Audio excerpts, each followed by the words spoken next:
Un jour, j'étais en train de regarder la télévision. Un jour, je regarde la télévision. J'ai vu Mosé Laurent Désiré Kabila. À Loba, cette dame ici, le secrétaire d'État américain, qui est venu pour me donner les ordres, je l'ai raccroché au nez. Qui se rappelle de cette phrase-là? C'est Mosé qui a dit ça. Cette femme américaine, si elle est secrétaire d'État, elle est venue, elle a voulu me donner les instructions, je l'ai raccroché au nez. Kabila, Laurent, parlait de Madame Albright, la secrétaire d'État. Tango ngana yokaga eloko wana, j'ai dit, c'est fini. Le gars est parti. J'ai dit que c'était le jour que lui, Kabila, a signé sa mort. La mort, ce n'est pas tout ce que vous dites là que non, il était ivre, ils sont venus chez lui, on l'a piégé. Le fait qu'il avait seulement dit que je l'ai raccroché au nez, les Américains n'étaient pas contents. Et surtout que c'était même une femme. Ils n'étaient pas d'accord avec ce que Kabila avait dit. 1 mois et demi après, il est mort. C'était fini. Quand j'ai entendu seulement votre frère, à vous les Rwandais, pas nous, nous c'est pas notre frère, nous c'est notre démon. C'est un démon génocidaire, je parle de Kagame. Quand j'ai seulement entendu Kagame dire que what sanction is foolish, j'étais tellement content. J'ai dit, allez, bazouillé. Et Sili, il s'est fait prendre lui-même et c'est terminé, le gars est cuit. C'est ce que moi, je m'étais dit dans mon cœur. Le fait qu'il ait seulement... Où est la vidéo en question? Je vais vous la montrer rapidement. Le fait qu'il ait minimisé. Donald Trump, par exemple, le collègue moi aussi, il est tellement exigeant qu'il veut une image de Kosakanate pour naïe. J'ai compris le fait que Kagame avait dit ça. Ça nous a aidé encore nous davantage. C'était très important qu'il y ait ça à la Bongo. Parce que lui veut montrer aux gens que c'est un président qui s'impose en Afrique, il n'y a personne, c'est lui, il s'en fout. Ok, c'est bien. Mais pour nous, c'était une joie, c'était une réussite. Je remets ça pour vous une fois de plus. Suivons encore. Sanctions. Hey. James Kabarebe, sanctions. Officers, sanctions for what? You are just foolish. Absolutely foolish.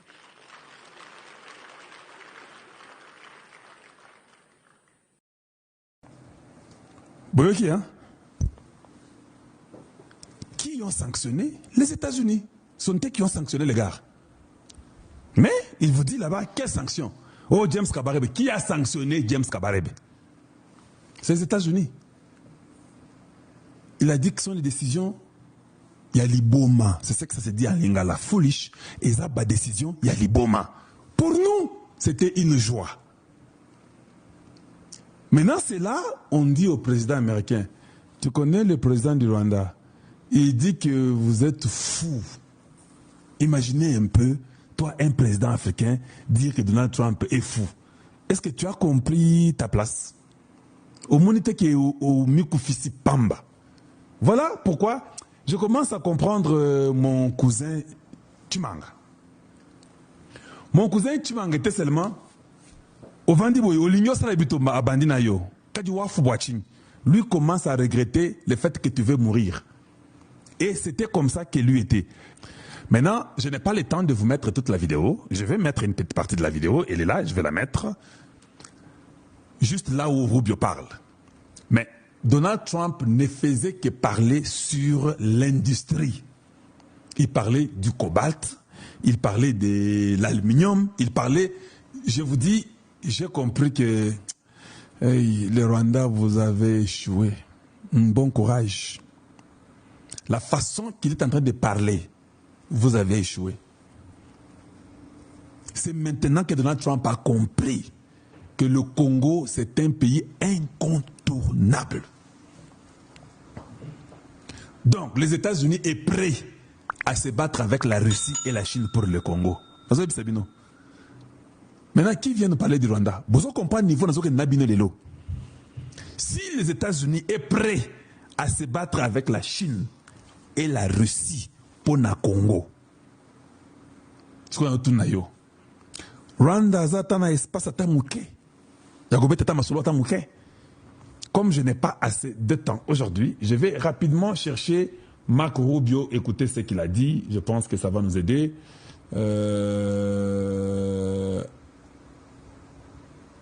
Allez, voilà, nous sommes à la place de Marco Rubio.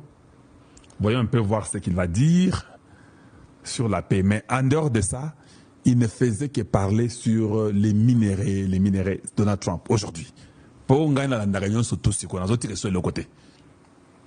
Il n'y a pas un jour que le cabinet de Trump, ou bien Ye Trump, ou bien ministre Naye Moko, ou bien secrétaire Naye Moko, a beta masolo azolo bamakabo kongote. Bakomi bavoka na biso. Ka ndenge na ebisa kabino. Ngande na yako ebisa bino keno. Trump a avocat na biso numéro 1, avocat na biso numéro 2 à Belgique. Est-ce que vous vous rappelez la bêtise que le Rwanda avait fait de couper les relations diplomatiques avec la Belgique? Papa, nous connaissons nos limites. Nous pouvons tout dire, monter, descendre, parler contre la Belgique comme nous voulons. Nous sommes contents, c'est bien, c'est notre droit. Papa, ces gens-là, ils sont impliqués au niveau international sur la politique congolaise. Mundele a okendeka à Congo pour aller s'aventurer sans demander aux Belges. Les Belges ont tous les secrets du Congo. Les Belges savent que nous avons amené les Tutsis et les Hutus au Congo travailler. Les Belges savent ça. Donc, maintenant, quand Donald Trump cause avec son groupe, il consulte aussi les Belges.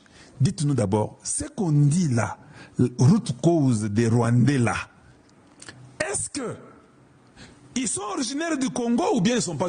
Les Belges vont leur dire, en réalité, hein, ils ne sont pas congolais. Eh, relation Bassi Bakati. En réalité, ils ne sont pas congolais. C'est l'astuce qu'ils utilisent. Ils sont rwandais. Ils ne sont pas congolais. Ils sont venus de cette histoire-là de Mukila Soki Nini Afrique. Soki li Papou Afrique, Nde Sika Baouta. Ils vont dire ça. Quand nous avons répertorié les 450 tribus là, ils n'étaient pas là. Mais comme on avait besoin de la main d'œuvre au Congo, nous sommes partis les prendre pour qu'ils viennent travailler, mais ils ne sont pas congolais. Ça, c'est le service secret américain qui va d'abord dire ça à Trump. Parce que c'est chez vous qu'un conseiller ment le président. Aux États-Unis, un conseiller peut dire ce qu'il veut pour influencer le président. Mais quand nous parlons du service secret, c'est au Congo qu'un service secret peut mentir au président pour que lui reste dans les postes. Aux États-Unis, ils sont dédiés à dire la vérité à chaque président qui arrive. Lui donner toutes les cartes sur table pour que le président prenne la meilleure décision.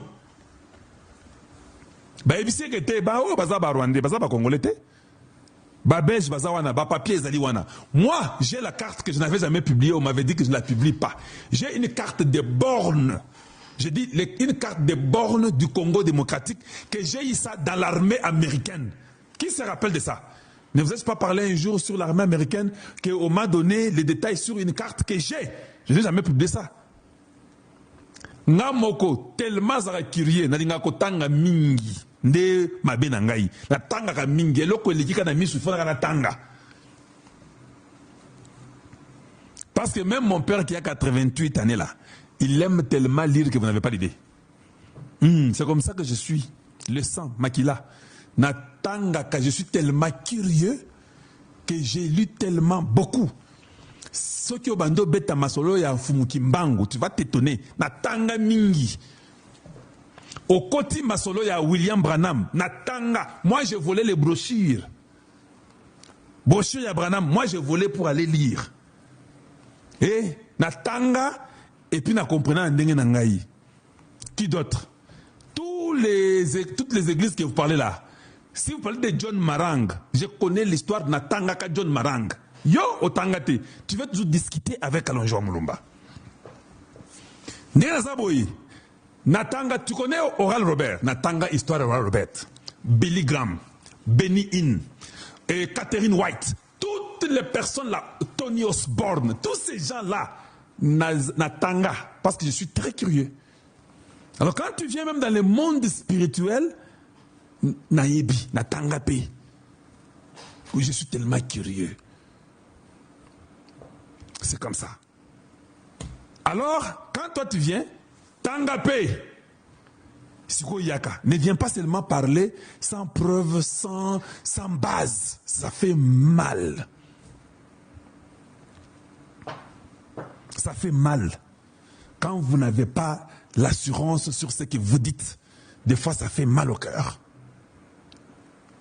Ndenge Zaboyi, oui, les Américains là veulent la fin de Kagame. Parce qu'ils n'ont plus besoin de lui. Ils connaissent le Congo, ils ont l'information vraie. Ils savent comment Tshisekedi est au pouvoir. Même ce que Kagame me raconte, ils disent au président américain que Azo Kosa. Pesaka ye pouvoir na mesa ndenge na biro azolobate. C'est un fou joyeux ou un fou frustré. Oui, lui c'est un fou frustré. Azo Kosa. Accord de paix et cinéma dans les États-Unis d'Amérique. Tous les Congolais étaient d'accord. Et Bolandi Maloba, Ambomo Alobi, de mettre en garde, de critiquer même Donald Trump. Moyibi, un pasteur voleur, un cardinal voleur, soifé d'argent. Yo sambela kanzamba ya solo yo ambongo yo mutu abanzamba la moyibi yango na tulaka yo mbongo yango bayaka corrompre yo tout le temps omemaka yango wapi ambongo botaka toza mpe na bana te mbongo yango olukelaka yango banani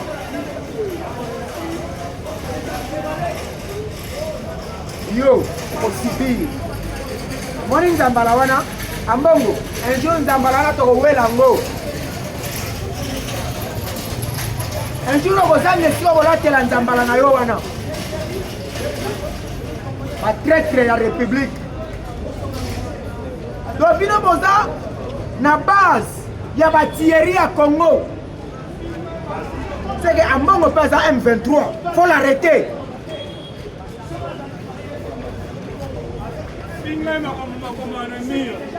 ambongo tokoye biso makambo bakoma na mire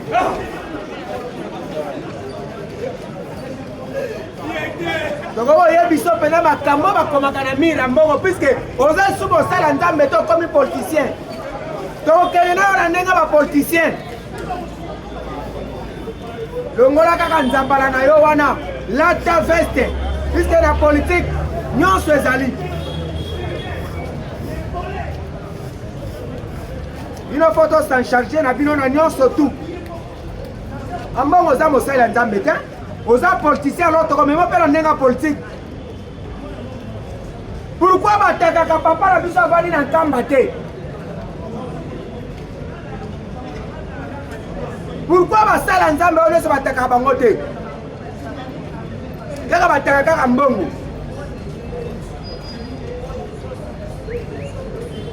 alors nyonso oyo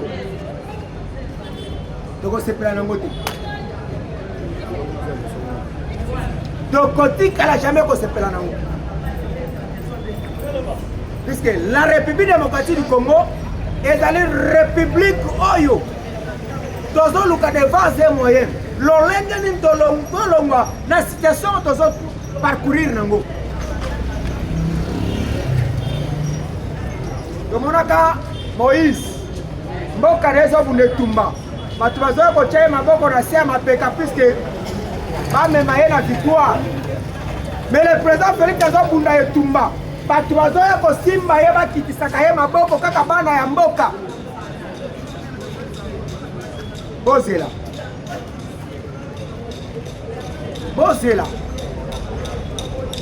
le jour au peuple congolais qu'on se prendre en charge pour Nabino. Même vos églises wana vous les allez refondre te ambongo eloko zo luka na mboka oyo vous les allez église na yo kotika refondre te dimanche penza boni que non bokoki kobeta ngonga te po église efongwama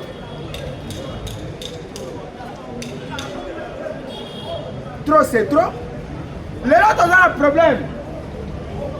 Et donc c'est au niveau de Doha. Alors que les M23 sont des Congolais. Mais dans le ministre, gouvernement rwandais, ministre affaires intérieures, il y a Rwanda, na Doha à Kekolukani. Puisque le ministre des affaires intérieures, ya Congo, à un niveau de Doha. Ministre rwandais, à Kekolukani Kuna. Puisque ma Cambodge est Congolais, Bolobike va M23. Baza ba Congolais, aussi koto tuna bino, baza ba Congolais, ministre affaires intérieures ya Rwanda akeo lukani. Et kuna ke ko kabona deux camps. Ba M23 ba ke bimana deux camps. Quand ya ba M23 Congolais, na quand ya ba M23 Rwandais, yoka be exigence. Les M23 Rwandais Mazo Senga, brassage, mixage, na kati ya gouvernement congolais et na kati ya armée congolaise. Les M23 congolais, Mazo Senga, batike la bango 3 ans. Va gouverner Goma, Bukavu, ba territoire nyonso bango ba occupé dans 3 ans. Et tika na maboko na bango. Eza balkanisation be balkanisation te. Bon, ça biso objectif au besoin lingela keno, batike la bino na maboko na bino bo gouverner. Eza nini? Makamukure ke ko bima, mutu na mutazo wela ba intérêt personnel.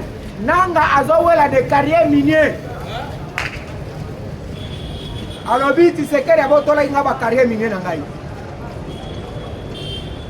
Donc après avoir koboma batu, pona ba carrière minier. Tant que non, même des pasteurs, même des prêtres, na Congo bazaki na ba carrière minier, obanda koboy. Lelo bolandi godem poi. Oto la na filole ambong.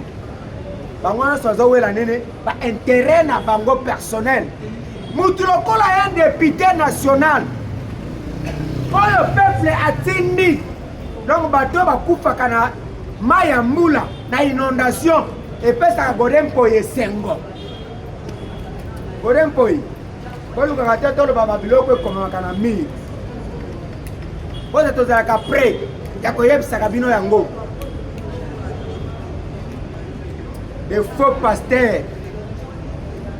Des voleurs. Oh ba ya pona ba intérêt personnel na bango.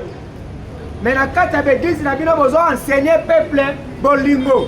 Zoka bozaka na bolingo wana te ba miyibi. Donc au moins tu vas dire na bino wana zoka zala ke kanga imese kauka.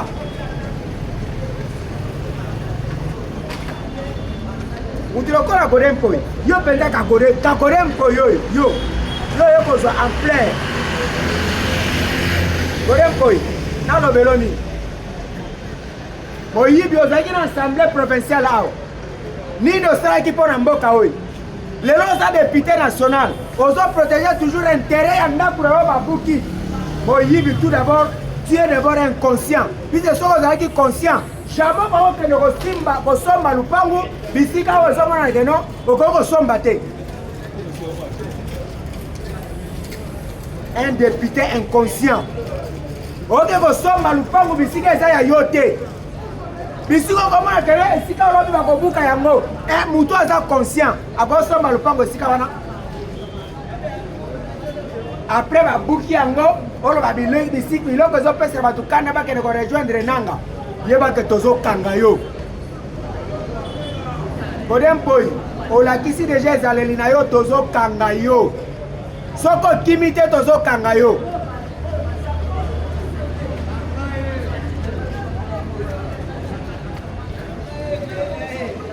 Godem po tozo kanga yo. Dala bokotonda na makala wana. Lukanzela okimela. Olande Kiabula. Lelo Kiabula gouverneur ya Katanga azawat. Dala bokosala boye. Dino bokosumba, ti bokosumba na bilamba. Etikali godem po tozo kanga yo. Tango na mutu lelo ke no tozo kanga yo. Après godem po muto mpe tokokanga kozala fridole ya mbongo. Après arrestation ya Godem Kose ya mbongo qui sera arrêté. Tango na mutu na yo ya mbongo ozali nzambe te. Yesu kutu mwana nzambe bakanga ye babeta ye fimbu. Kaka mesi ya mbongo tokopolisa yo na nini na yo na nzambala na yo wana. Okozwa fimbu na nzambala na yo wana zela. Mutu na nzambe ya biloba loba, faux chrétien. Mais au juste, tu sais qu'il peut travailler avec qui? Nzambe ye moko akita aya ko travailler na Tshisekedi be Jésus-Christ de Nazareth. Obe ba ange.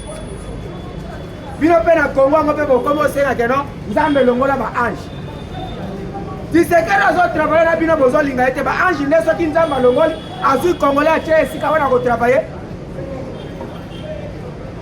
Nzambe nanu Tshisekedi azui wewe ache ye pembeni Tshisekedi ba trahir ye pachi wewe.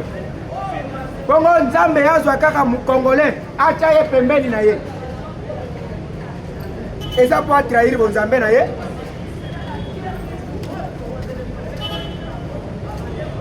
Voilà, chers compatriotes. Nous sommes sereins. Hein? Dieu soit loué. Puisque tous les cabales, au Benemi, ils ont simbaté. Au Kolanda Donald Trump. Alors, M. Paul Kagame, c'est fini pour lui. Donald Trump, alors bien, Kagame risque de mourir s'il s'entête. Olandi bango moko na doa. Alors bien, Tshisekedi a déployé un militaire par-ci par-là. Oui. Dans un de la bino.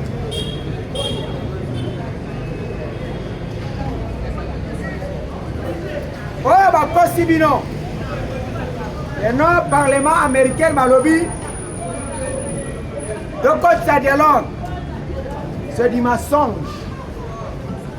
Et ça, armée numérique à Rwanda. Neba sali babiloko wana. Boyoki bango moko les Américains.